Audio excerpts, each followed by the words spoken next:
You're listening to the Perth Property Show, Australia's only weekly property podcast by West Australian experts for West Australian listeners. Catch your latest episode every Monday at 7 a.m.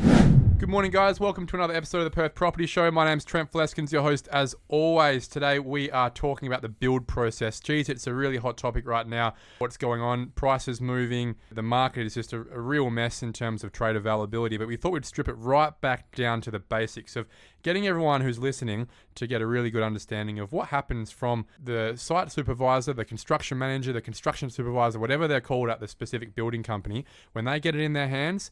What actually happens from that point in time all the way through to handover when you get the keys and it's nice and shiny.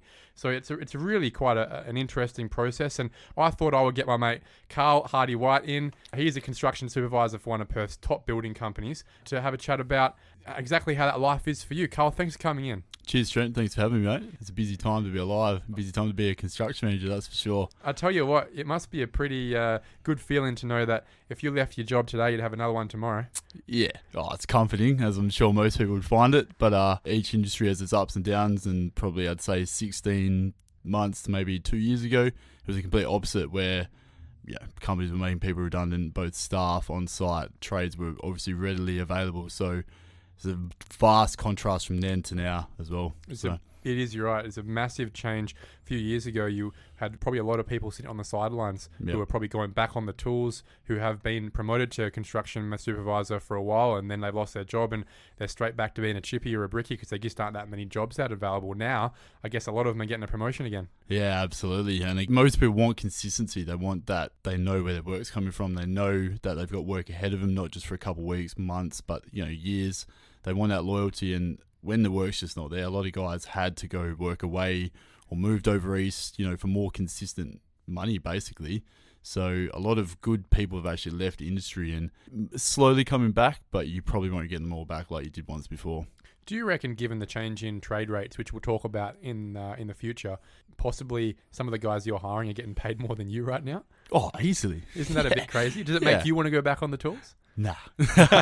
I'm a cabinet maker by trade and I love my craft, but there's a reason I left it, and most people want progression. I wanted progression, but to go back to being a cabinet maker probably would take me back financially, but definitely not on this 7-figure wage that most people think supervisors and that are on. Drive around, have a coffee and have a yarn all day, and that's good money. But hey, look, to be a construction manager is a lot of responsibility. It takes a few years to get up to that level. So will you be able to give us a little bit of an example as to your progression from when you started? What does it take to get up to that construction manager, construction supervisor level, whether you're a chippy or a brickie or a plumber? How does it work? Do you need to have a license? Let's explain it to everyone so they know really how much work you've put in to get to where you are today. Yeah, so honestly, it's not an extremely hard avenue to go down. It's extremely challenging and a lot to learn once you get into it. So I finished my apprenticeship at cabinet maker. I wanted to get somewhere financially, and I wasn't doing so where I was. So I went and worked away in the mines like most people do. Went and worked underground for 2 years, bought a house, travelled a lot. There is select companies in the industry, not so many now, but back in the boom around 2015, 16, around that time, that will give people a traineeship so long as you got a trade. And there's main trades, usually cabinet makers, carpenters, the real finesse trades. There's not many plumbing supervisors or sparkies out there that do this job. Why? They exist, but there's not as much of a broad knowledge of building as what you get with specific trades, especially most of them you speak to are either brickie, chippy or cabinet makers, because they just have a broader knowledge and they have a finer detail. So it's all about the finished product, isn't it? Exactly right. So if you can get someone that's already got an eye, you can generally teach them the rest or adapt. So okay, so you spent a few years as a cabinet maker. Yep. Figured that you wanted to progress your career in the industry, and then what happened? So I applied for a traineeship with another builder, Perth, which I got. Had a few interviews, and obviously they liked me, presented my case, got the job, and then quite literally you go with the supervisor. You get to a bit of, basically showing the ropes, what you got to do, then you get around. And most people don't realize you don't need to be some engineer. You don't need to have all these degrees. You do need to have knowledge, and you do need to be able to basically sink or swim and be able to swim. So you learn as you go.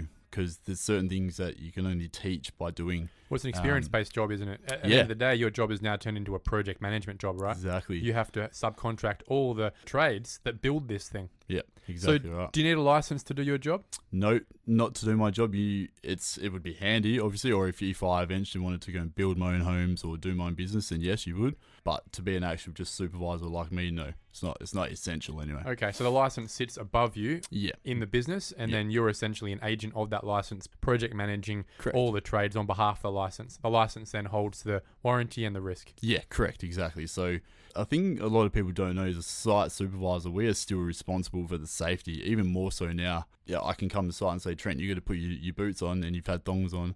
If I leave and you cut your foot off, I'm responsible for that. That still falls onto me because I'm in control of that site. So even though I work for the builder, I still answer for those things. And again, that's what a lot of people don't understand is we answer and are in control of that site. So we answer for the whole lot. Okay, so now we know essentially who we're talking about here. It's the construction supervisor is that trade that has moved into more of a project management role after years of experience being a part of the building process. You understand how it works. Mm-hmm. You've had your time underneath another building supervisor to get to that point where you can run it yourself.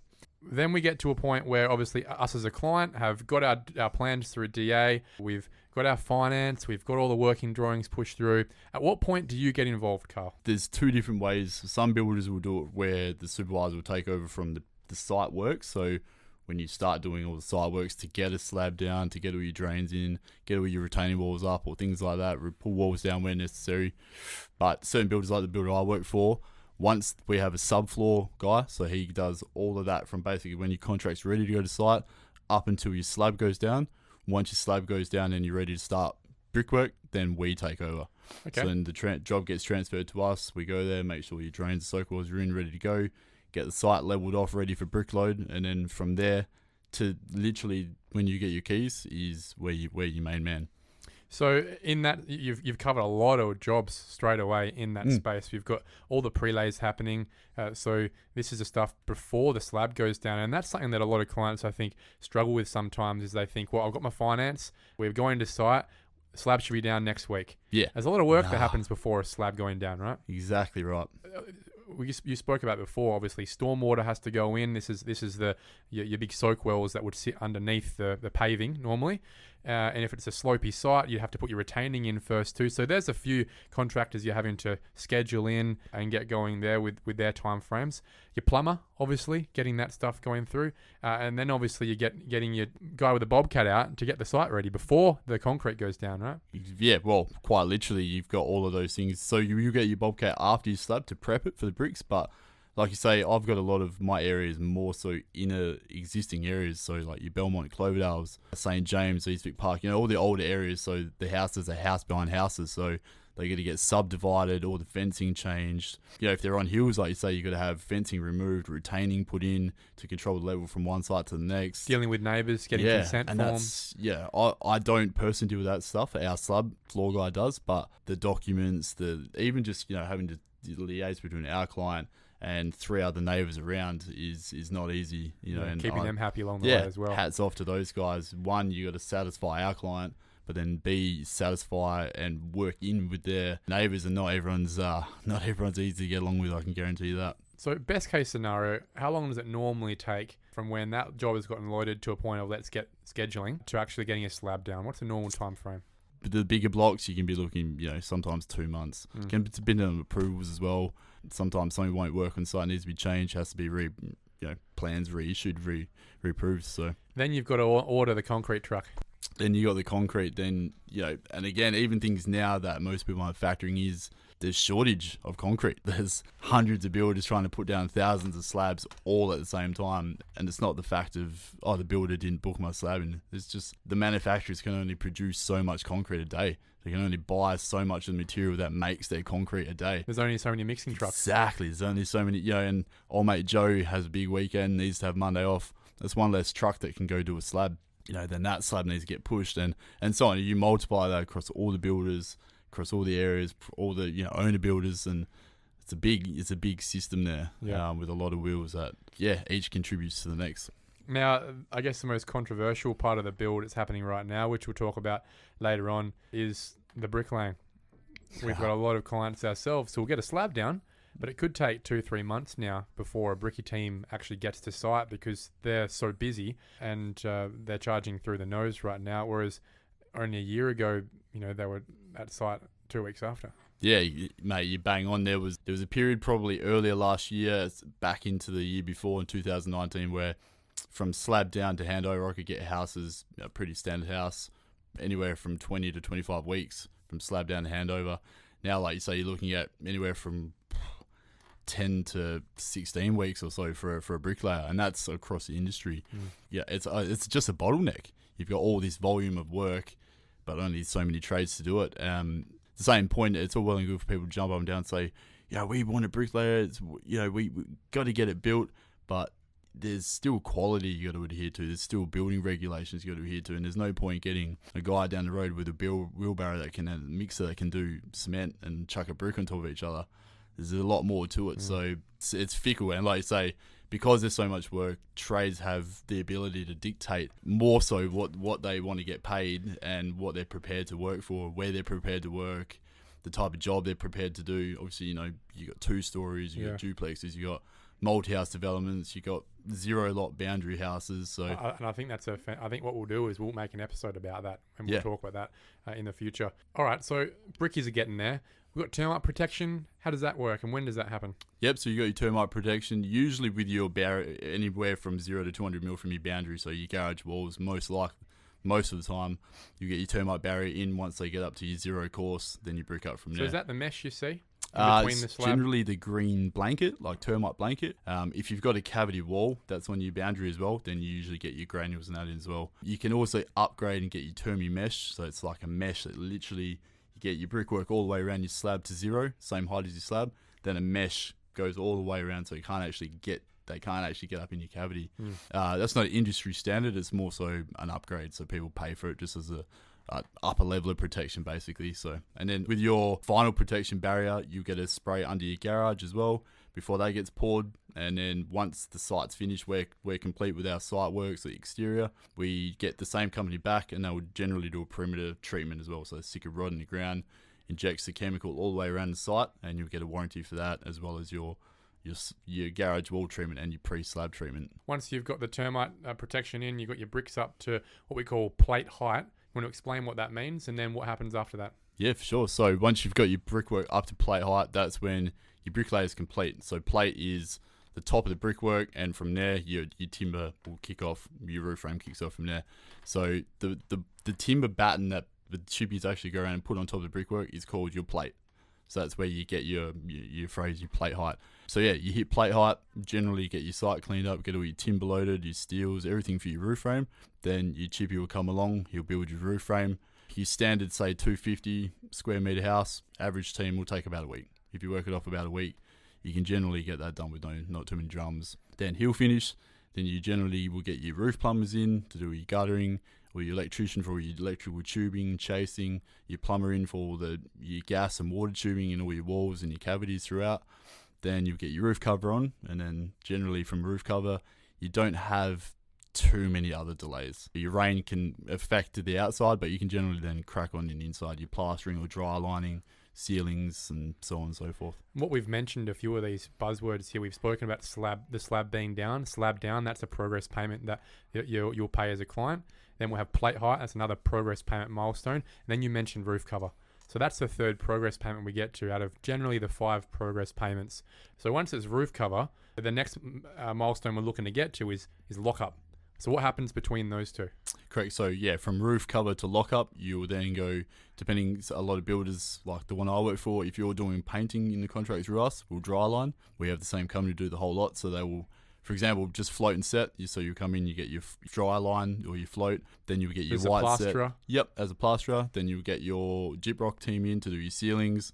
Then the plasterer back to do the white set, or sometimes they'll do it before the ceilings, depending, each company does it, that's a little bit different. And then once you got your set and that done, then you get your windows in, or your glazing, and generally your glazing and your lockup, basically the same time, the same week. And then that's when you hit lockup. So all your doors are in, your shelving's in, all your glazings in, and you from there, as most clients probably be aware and aren't familiar with or don't like, is that they can't just get into the house. And that's what I was going to and say. That's roam around. the first time when you can't have a sneaky look. Yeah, exactly. So That's important though, because it's about the security of the site from then on. Because after Yeah. that, you start getting some expensive gear going in. yeah, exactly. You know, even just little things like shelving. Sometimes a trade might leave some hardware that he needs there for the overnight to come back the next day. You know, it's easy to steal. And then again, what most people don't realize is the cost of that then goes back to the builder. So, and then this is probably something we could talk about another time, but owner supplied goods. So, you know, just say owner supplied bath and basins and things like that. If they get dropped to site, that's what we say. We take no responsibility for them, because if they were to get stolen, that's a lot of money that the builder just wears. We can't insurance claim $500, $400. So that's quite literally coming out of the bottom line of the builders. Yeah, and every builder has a bit of that they wear every year, isn't it? So Yeah. a lot of theft, actually, to most people's surprise. A lot of stuff gets stolen, doesn't it? Yeah, unbelievable amounts. Even just damage. What's some of the weirdest stuff you've seen going Wow. missing? So years ago, I actually went to Europe over the Christmas holidays, and I come back and I had this home in Harrisdale ready to PCI just before do the handover meeting just before Christmas. And the clients had to go back to India for family reasons, all good. So I've come back from Europe, going around the house just to make sure it was ready to go, and went to turn the aircon on, and the aircon didn't turn on. I was like, oh, what's going on here? Maybe the power's out. No, lights are all on. Anyway, done, fault find, gone outside, and the unit on the roof had been stolen. Wow. And it's just a big hole in the roof with roof tiles poured out around it. And that's the builder has to wear that, The right? builder wears that. Yeah. And that's thousands of dollars. Yeah, so with higher cost things, there are avenues we can do to try and help, but most of the time it's not super high amounts. It'll be smashed windows, things like that. That's probably a more extreme version. Or Normally it's stolen kids whole wall unit. throwing Yeah. rocks at windows. So like another builder down the road from some of my sites the other week was on the main road in Belmont, and set of 3 units, and the windows were smashed repeatedly, because I drive past and see new windows put in and smashed again. Again, it's just the builder. We can't pass that on to you. Obviously, once it's in construction, you prices, everything's fixed. So Very frustrating, it must be, yeah. especially for the smaller builders where every dollar counts. Yeah, absolutely. It's these guys that estimating, scheduling, and pricing his jobs a lot closer than what a bigger builder would. It'd be painful. Not to mention frustrating. No one wants to. It's like mopping the floor, and then someone works in with dirty boots. You got to do it all over again. Yep. It's trades find it frustrating. We find it frustrating. All the emails. Then you got the materials. Talking about that traffic of people, especially when you're in this stage, how many trades do you reckon you'd have on site at a time, and how many could you have? One point of frustration a lot of our clients have, including me, is that there's a perception that the builder could be going a lot faster than they are, because you see shows like The Block where you've got 5 or 6, 7, 8 trades on at the same time. They seem to be getting it done. Might not be the safest thing in the world, but it's happening. You can get it done, and generally you'll see maybe one team at a site per day, and a lot of days no teams at all. And that can be really frustrating for a client. Do you have any commentary on how well it can be in the best of times, and what generally the accepted number of sub-years at a time would be? Again, I love The Block. Just love Scotty. He goes right, but mate, that place to work on that. I watched that show and I think I would have a nervous breakdown on there. There's so much going on, and there's so much that you don't see behind the scenes as well. Obviously, their safety and compliance would have to be through the roof for their insurances and whatnot. But a lot of the time, there's just a process to the way you do things. So you got to get your brickwork finished first. Once you got that done, then you can get your site ready for the timber. You can't have a bobcat there while you got your bricklayers out the front mixing mud and trying to make their piles. There's a process to everything to try and. It's not even to make life easier for trades. It's safety. You got to be safe these days. If someone falls backwards on a brick and hurts themselves badly, it's costly to them as well as us, and it just isn't what you want. You want everyone to go home safe. So as long as it's safe, you can have quite a number of trades on site. But things like guys working above other guys, you don't want someone working around on the ground, a plumber, for example, then you got to chip above him with a nail gun. And quite often guys will work in together, they'll get along, it's no drama, but you do need to draw a line between what's safe as well. Things like the cabinet maker and the tiler, can they not be there at the same time? Again, there's process. So your cabinets go in, then you get your tile screwed done. So there's not really much point him being there. Again, the tiler doesn't get paid multiple trips. He gets paid there to go do his job. So just say he lives in Hammond Park and he's driving up to Midland to do a job. if he's got to go there 4 times, that's a lot of his time. He's probably going to charge you more. He wants to go there when the cabinets are in, stands there, bricks are there, so he can just do his screed, waterproofed, then tile. So there are ways possibly to make this faster, but most of them are quite impractical.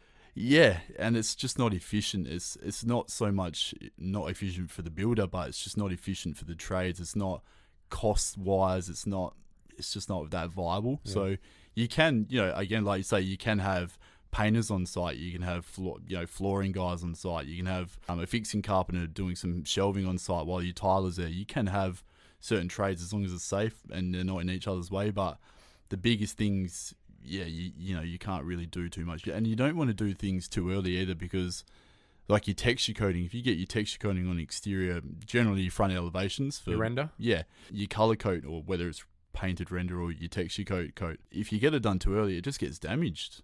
Especially lighter colors just get trampled with mud, trampled with dirt, and again, then that comes back to the builder to either have to recoat it or touch it up, whatever it might be. So then it's just not efficient to do it that early. Yeah. It seems like a lot of these processes are based on a lot of experience of things going wrong, and it's fine-tuned to a point of generally practicality and de-risking it. Probably not 100%. It's probably sitting at 80% of what you could do, but that extra 20% really is just building in a lot of really practical, pragmatic outcomes for people. Yeah. Which is probably that 20% that most people don't really understand the outcomes, the what ifs, and then they get frustrated because they see it in reality. It could happen, but it probably shouldn't happen. Yeah, absolutely. And again, for the client, and I absolutely see it from their point of view as well, is that's their center of their universe. That's that's every day their is money home. as well. Again, exactly. And I hear it almost daily that my wife's pregnant, we're renting and have a couple kids, whatever. Everyone's got different circumstances, but doesn't help the situation we're in. At the end of the day, there's a job to be done. It's got to be done right. Not only right, it's got to be done to standard. It's got to be done quickly, but still efficiently. And trades have other jobs as well, and that's what I was going to say. We can't just have them sitting on hand like the block. Yeah. For example, those guys they're on call. It's a TV show, so they that's going to trump any other work that they've got going on. Yeah, and as a construction supervisor, you can do your best, but at the end of the day, you are beholden to the availability of the subbies you've got. How do you select your trades? Do you have a little black book personally that you build up over time of guys that have done good jobs and are reliable? Do you get told by your boss who your approved people are and their rates so that you don't go and hire someone that's too expensive? Does that then restrict you in terms of wanting to move faster because but unfortunately a whole bunch of blokes just aren't available? How practically does it work for you, and what other restrictions do you have to be able to move things forward? That's quite a grey area, because at nearly every single builder there will be certain contractors that are pre-contracted, so there's already a business agreement with most of them will be electricians, plumbers. Certain companies will own plastering teams or have in-house teams, like gyprock companies roofing as well. It's the same thing. There's quite a lot of ones that are just out of our control. That's who you use, and you need to work in with them as best as you can. So the main ones that the supervisor will have is your bricklayers, roof carpenters, sometimes roof sheeters, depending. A lot of builders will use a one-stop shop for all their roof covers and roof plumbing. Your fixing carpenters, sometimes plasterers, tilers. Again, there's not too many more. Pavers, painters. Fencing. You can. But again, I know a lot of builders that just have the one contractor preferred. They're reliable. Landscapers. Yeah, landscapers. And again, we don't do a huge amount. I've done a few display homes. Well, I've done quite a number for different builders, but you generally have your main contract because they're reliable. You can vouch for the work. You've seen it. And again, with the trades, if I need a new trade, I'll generally ring one of the guys I work with and go, "Hey, mate, have you got a tiler? My guys are booked out." And I trust their judgment. See, they've been doing the job quite a while as well. You trust the judgment of other people you work with. And if you really need to, or you get a new trade, you want to try a new guy, fail safe, go check his work. Because the buck stops with you at the end of the day, doesn't it? Yeah, if that works, if that works Shoddy. poor, it might not always agree with the client. So I've had some clients that aren't satisfied, and you will never make everyone happy. But there's some work where, it's crap, and I'll walk in and go, "That's shit. Do it again. Put that tiles on an angle, or that bit above the door frame, it's crap. Scrape it off. Do it properly. Do it. Spend a bit of time." So again, if you look at how much physical human labor goes into building a house, to expect perfect, the old phrase you get, "Would you buy a Lamborghini with a scratch on it?" It's made with a machine that's to 1,000th of a millimeter. Yeah. a brick is laid by hand. The brick itself is not 1/100th of a millimeter square and straight. So you got to be reasonable as well, but at the same time expect good quality. Yeah, and everyone's best effort. Yeah, and I expect what I build is I'd expect in my home. So I don't go there and go, I expect perfection. I expect what I would have, what I would be happy The sniff to test. pay for myself. So we're at lockup, and right now the house looks like a pretty ugly exterior with your maxi bricks haven't been rendered probably. Your windows haven't got any treatments. There's no landscaping. It's just a sand pit. And inside it's just a big concrete jungle. That's where it is at lockup, right? What happens next? So this is the point where things can be done on the outside. So generally you get your cabinetry in. So after your painter, he comes in, undercoats everything. So you're not getting an undercoat on cabinets and tiles and all that. He gets all of his undercoating done. Then you would start getting your plumber in. So we get all the sandy plumbing done. So the bath install or fixtures that need to be in for cabinetry. Then your cabinetry goes in. Then your tiler, he'll come in, do the screed, get it all level. Then that's generally when you have your meeting with your supervisor on site or a manager on site, if depending who it is. Generally when your waterproofing's done. So you're ready to tile, but you'll have a tile meeting / lockup meeting where you go through with the supervisor and tiler, confirm all your tile selections, colours, layout. Some tiles have a linear, so you want to make sure the tiles are going a certain way to match the timber flooring in the living room, things like that. But on the outside, then you've got, obviously your render, your external render. Then you got your color coat that goes on that as well, which is your texture. Then you get your garage hard stand put down. The garage door gets measured. Yeah, there's a whole heap of things from there. A lot of stuff happening at that point in time. Exactly but this is where it really transformed from a house to a home. Exactly. But again, a lot of things that clients won't see done.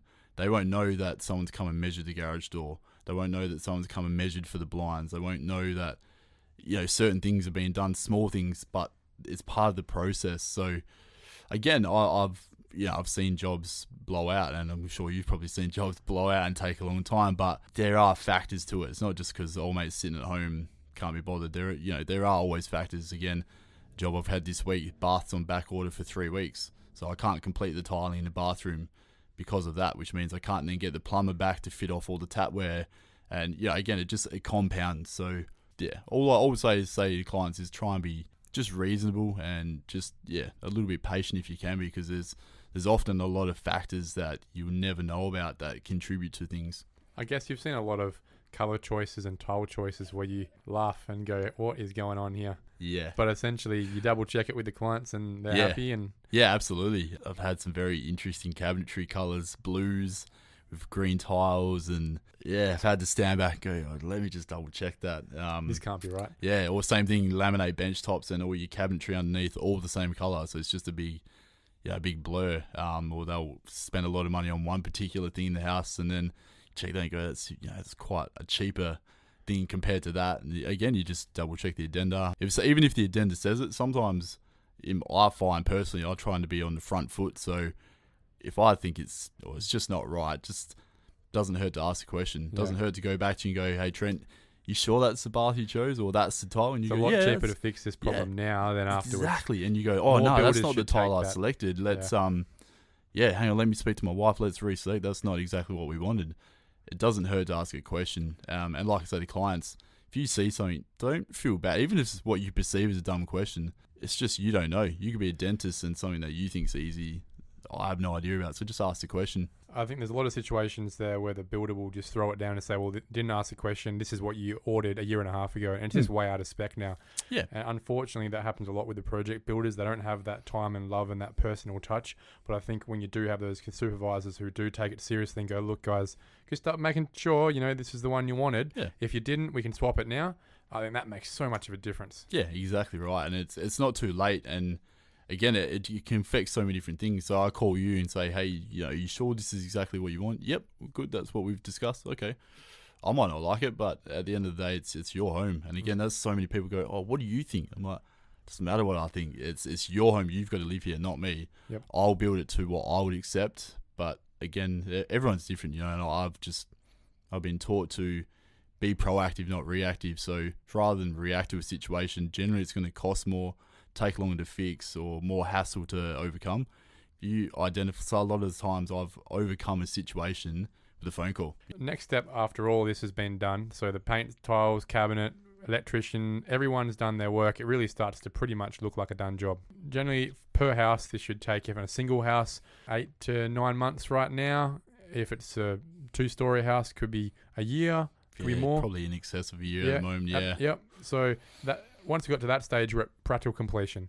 What does that mean? So practical completion is, like the word suggests, is when the home's practically complete and we're prepared to present it to you. There is a process to this, so you do a first inspection or a first walkthrough, then a second. The first is quite literally meant to be where you walk through, we'll go through the home with you, show you the windows, the mechanisms, show you the ovens and the drawers, and go through the whole lot. What we're doing here is making sure that everything works. Correct, yeah. And that everything's schmick. Yep. And generally it'll be how we're going to hand the home over to you. So everything that's in your contract that, as per your addenda and plans and contract that you've paid for is what we've delivered. Generally, the idea of the first and second inspection is to identify any cosmetic issues or anything that might need to be touched up more or improved on or you're not happy with. It's generally the finer things right at that last point that you sort out. Then we meet again, show you what's been done based on the first inspection. Make sure it's all been done. Yeah, generally it's a seamless process, and then that's where you can then go to the office, get your keys, and pay your last bill. Have a good lot. Yep. And then you get your keys, and then that's handover. Yeah, exactly. And then so key handover is then when you and I would finish on site. From there, there's a grace period where if you have any issues that might come up, I'll still deal with it. But then after that, you would generally go to a maintenance department who will then take care of your warranties and any issues that might come up after that. And that's different per builder, right? The Each builder has with their the own. HIA is about 6 years. Yep. But some builders will give 20, 25 years, won't they? Yeah. And again, it's like lifetime structural warranties is getting far more common. There's some builders where I'm aware of now that if you sell the home, the warranty is transferred with that sale. I don't know how many of them are out there, but that is a big factor for a lot of people to build a home, is to know that, well, that gets transferred. That's a pretty big thing. So you're not buying a home and it's just like anything that happens wrong with it is on you. Carl, this has been a fantastic chat, working for half an hour from start to finish, appreciating the role of a construction supervisor, but then also appreciating the process and what you do in your job every day. And clearly you're passionate about it. You clearly know your stuff. So thank you so much for coming in. I reckon we'll have another chat about what's going on right now in Perth in 2021, what really makes your life tough, what's changed. We might also talk about the practical completion inspection and how to, as a client, as an owner, how to really get the most out of that. Yeah, that'd be great. Again, the more you know, the more education you have, the more it's going to be in your favour. And again, it's not a hugely overly complex situation, but preparation is everything. Organisation, preparation is key. Carl Hardy-White, thank you very much, mate. I really appreciate you coming in. To all those builders out there, make sure you remember this guy's name. You'll want him. Thank you for listening to another episode of the Perth Property Show. If you've only just joined the conversation, you can catch up by heading over to our website, perthpropertyshow.com.au, subscribing to the podcast, or joining our Facebook page. Don't forget to tune in next Monday at 7 a.m. for more expert insights, local analysis, and suburb spotlights. Happy hunting!